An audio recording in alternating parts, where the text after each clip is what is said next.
Welcome back.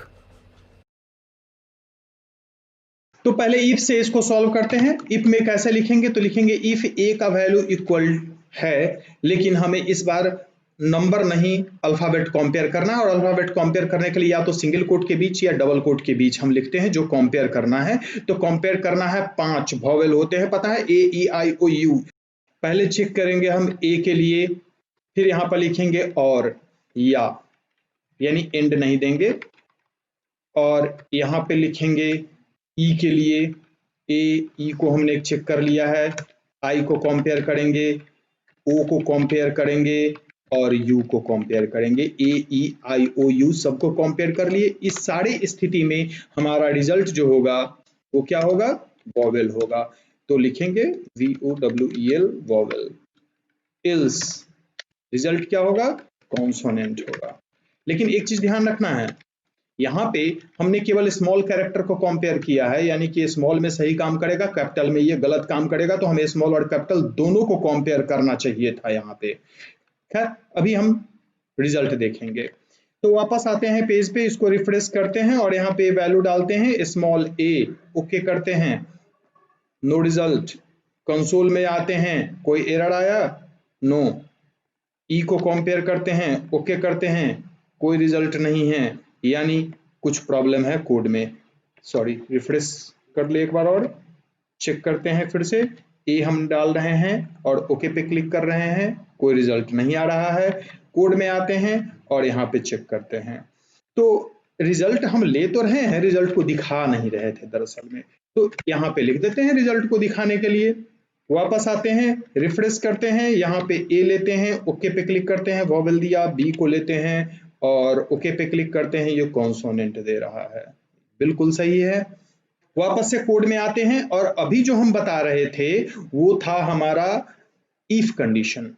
अगर इसी को स्विच पे लिखना हो तो कैसे लिखेंगे, बिल्कुल सिंपल है। इसको फिर से हम कमेंट बना लेते हैं, ये कमेंट हो गया। इस लाइन को एज इट इज रहने देते हैं क्योंकि आवश्यकता है। और यहाँ पर लिखेंगे स्विच, चेक करना है हमें किसको, ए को ही चेक करना है। करली ब्रास स्टार्ट और क्लोज होगा, ये भी सही है। और यहाँ पे लिखेंगे केस, चूंकि अल्फाबेट है इसलिए हम कोट के बीच लिखेंगे ऐसे। और रिजल्ट इक्वल टू वॉवेल। ए के केस में जो लिखे हैं वही हमें ई के केस में, आई के केस में, ओ के केस में और यू के केस में हर जगह लिखना है। तो हम इसको कॉपी पेस्ट करके ए आई यू सबके बारे में लिखें, नहीं। यहां पर क्या है कि हर स्थिति में रिजल्ट इक्वल है हमारा, तो अलग अलग केस बनाने के लिए और बार बार ब्रेक करने की जरूरत नहीं है। इसको लिखने का तरीका थोड़ा बदल जाएगा, यानी कि case A E I O you एक साथ हम लिख सकते हैं ऐसे, ए ई आई ओ और यू, इन सारे स्थिति में एक ही रिजल्ट है हमारे पास। तो अलग अलग केस को ब्रेक करने की जरूरत नहीं है। हाँ, डिफॉल्ट को जरूर हम लिखेंगे क्योंकि वहां पे हमें कॉन्सोनेंट लेना है। Default result equal to consonant and break. अब ये सही काम करेगा। रिजल्ट पेज पे आते हैं, रिफ्रेश करते हैं, ए डाले ओके किए, सही है, बी डाले ओके किए, सही है। तो ये था हमारा स्विच केस। स्विच केस में लिखने का तरीका केवल बदल जाता है, इफ का अल्टरनेटिव है, सेम वे में काम करता है, तो कोई टेंशन की बात है नहीं। यानी कि हम सेम पर्पस में इफ का भी यूज कर सकते हैं, स्विच का भी यूज कर सकते हैं। यहां एक चीज याद रखना है कि हम केवल स्मॉल को चेक किए हैं, कैपिटल को भी चेक करने की जरूरत थी। इस टॉपिक के बाद नेक्स्ट टॉपिक हमारा होगा लूप। लूप कैसे यूज करते हैं, ऐसा करते हैं, इस पेज को एज इट इज छोड़ देते हैं, इसमें सारा डिफरेंस है हमारा, हटेगा नहीं। और इसको कॉपी कर लेते हैं, एक नए फाइल में पेस्ट कर लेते हैं। it.html है, पेस्ट कर दिए।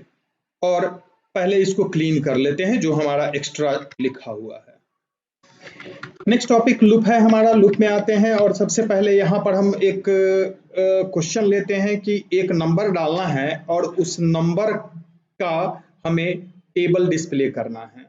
या सिंपल ऐसा करते हैं, 1 से लेकर हम प्रोग्राम जब रन करें, ओके बटन पे क्लिक करें तो 1 से 10 तक का नंबर डिस्प्ले करे। तो हमें इनपुट की आवश्यकता नहीं है, तो इनपुट को एज इट इज हम जैसा था वैसा छोड़ देते हैं, रिजल्ट को भी हटा लेते हैं। लूप के लिए हम लिखते कैसे हैं, तो लूप हम सबसे पहले पहला लूप व्हाइल लूप का यूज करते हैं। व्हाइल लूप कैसे काम करता है, तो पहले एक हम कोई वेरिएबल लेते हैं और सपोज वेरिएबल है x हमारा, और x का इनिशियल वैल्यू है हमारा 1, यानी 1 से हमें शुरू करना है, ये पता है। और कब तक लूप चलाना है, जब तक कि 10 ना हो जाए। व्हाइल x लेस देन और इक्वल टू 10, तब तक रिपीट करना है प्रोसेस को। और क्या रिपीट करना है, तो कंसोल, यहां हम अभी कंसोल में ले रहे हैं कंसोल डॉट लॉग, और x के वैल्यू को लॉग कर रहे हैं। लेकिन एक चीज याद रखना है, ये क्या करेगा कि इस वैल्यू को, जो भी हम इस करली ब्रास के बीच लिख रहे हैं, इस वैल्यू को रिपीट करेगा। कब तक रिपीट करेगा, जब तक x का वैल्यू लेस देन 10 है, यानी कि हम एक लाइन के स्टेटमेंट को मल्टीपल लाइंस में कन्वर्ट कर रहे हैं। सिंपल सी बात है कि हम कंसोल लॉग एक बार लिखे हैं, लेकिन ये 10 बार होगा। ऐसा इसलिए कि x का इनिशियल वैल्यू हमने 1 दिया है, x को कह रहे हैं कि लेस देन इक्वल टू 10 है, तब तक काम करते रहो जब तक 10 से कम है या बराबर है।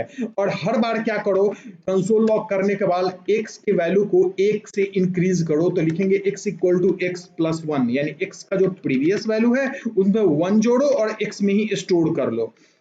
अगर हम इसी को प्रीव्यू देखें, रिफ्रेश करते हैं और ओके पे क्लिक करते हैं। सॉरी, यहाँ पे फाइल का नाम चेंज करना होगा, हमने अलग फाइल बनाया था, ये है eixt8.html। ओके पे क्लिक करते हैं। नीचे कंसोल में दिख रहा है यहाँ पे कि 1 से लेके 10 तक का नंबर कंसोल में लॉग हुआ है, दिख रहा है ये। लेकिन हमको ये नंबर जो है कंसोल पे लेना नहीं है, हमें ये नंबर स्क्रीन पे चाहिए। कंसोल डेवलपर मोड के लिए होता है और ये डेवलपर ही देख सकता है। अगर स्क्रीन पे हमें यही चीज दिखाना हो तो कैसे करेंगे, बहुत सिंपल है। जो पहले हम कर रहे थे, जैसा कि हम 6html जो हमारा अभी खुला हुआ था, यहाँ document.gethtml करके हम जो आईडी है, डिव है बना हुआ, वो लेते हैं और उसमें हम डाटा दिखा रहे थे, तो वही चीज ले लेते हैं। इसके जगह पर उसको रिप्लेस करते हैं और रिजल्ट के जगह पर हमें इनर HTML में भेजना है किसका वैल्यू, x का वैल्यू भेजना है, यही करना है। अगर ऐसा छोड़ देंगे तो बार बार क्या होगा, हर बार इसका वैल्यू ओवरराइट हो जाएगा, जो पहले से वैल्यू है वो गायब होगा और अंत का वैल्यू केवल हम देख पाएंगे। एक बार इसका डेमो देखते हैं, रिफ्रेश करते हैं और सिंपल ओके पे क्लिक करते हैं। हमें केवल 10 नजर आया, क्यों, पहले 1 हुआ ओवरराइट हो गया, 2 हो गया ओवरराइट हुआ, 3 हुआ और अंत में ओवरराइट होकर 10 ही हम देख पाए। बाकी इतनी तेजी से आंख के सामने से गुजरा कि हम उसे देख ही नहीं पाए। वापस कोड में आते हैं। इसके लिए क्या करेंगे, तो जो पहले से वैल्यू है उसको हमें प्रिजर्व करके रखना पड़ेगा। तो ऐसा करते हैं कि हम एक और वेरिएबल यहां पर लेते हैं जिसका नाम रखते हैं last value equal to this one. पहले लास्ट वैल्यू को स्टोर कर लिए और दिखाते वक्त हम last value plus new value दोनों दिखाए। x हमारा न्यू वैल्यू है, लास्ट वैल्यू जो पहले से इसमें था वो वैल्यू है। अब हम रिफ्रेश करते हैं, ओके पे क्लिक करते हैं। 1 से लेकर 10 तक हम देख पा रहे हैं, लेकिन एक लाइन में दिख रहा है, पता नहीं चल रहा है 1 2 3 4 है या 12 34 और 56 है या कुछ और है। तो उसके लिए हमें ब्रेक देना चाहिए था। तो ब्रेक लेने के लिए हम ऐसा कर सकते हैं कि यहाँ प्लस देके यहाँ पर BR टैग लिख सकते हैं। चूंकि इनर HTML ले रहे हैं, इनर टेक्स्ट नहीं ले रहे हैं, इनर टेक्स्ट लेते तो दिक्कत होती, तो BR टैग का हम यूज कर देते हैं। वापस आते हैं, रिफ्रेश करते हैं, ओके पे क्लिक करते हैं। 1 से 10 तक का वैल्यू हम स्क्रीन पर देख पा रहे हैं। क्लियर। फिर से वापस बैक करते हैं और अब की बार हमारा जो इनपुट है उसका यूज करेंगे। तो पहले पार्स इंट लगा लें, चूंकि नंबर में हम कन्वर्ट करने वाले हैं। ये वैल्यू नंबर में कन्वर्ट हो चुका है।